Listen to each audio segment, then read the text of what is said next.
I'm David Rainger from Rainger Effects Guitar Pedals from London, here with Vintage and Rare at Frankfurt Music Messe in 2012. I'm showing you a couple of things we've been up to. This is the Dr. Freakenstein Fuzz DRFF3.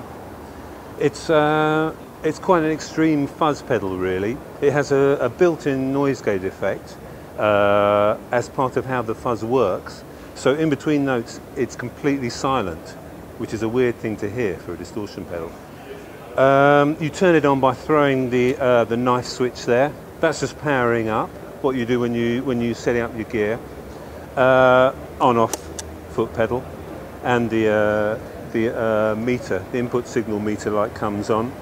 There's a volume control, and this is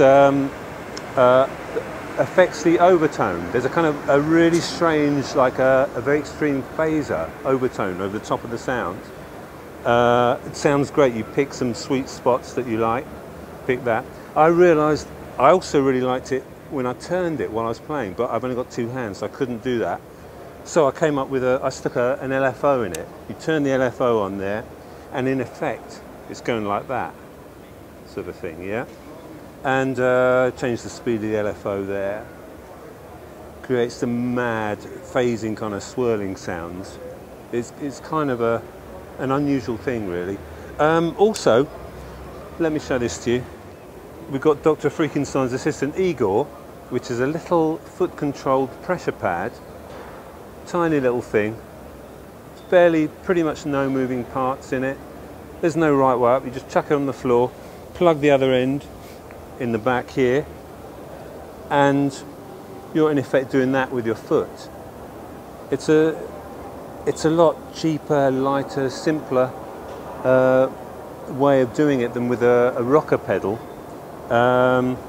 It's a new thing that I come up with. Also, plug it in the other socket here, and when you've got that on, it raises the bias of that wobble. So you don't press, you don't hear the wobble. As you increase the pressure, the wobble rises from the grinding fuzz. It's a dramatic thing. On the back here, there's a high-low intensity button. Raises the pitch of the overtone and the intensity.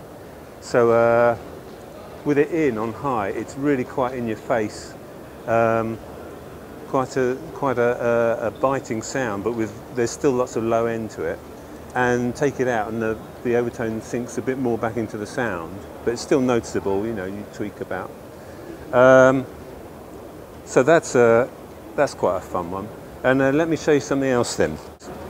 This is the son of Freakenstein, which is the same distortion circuit as in this one, the same extreme fuzz with the dead silent noise gate effect in between.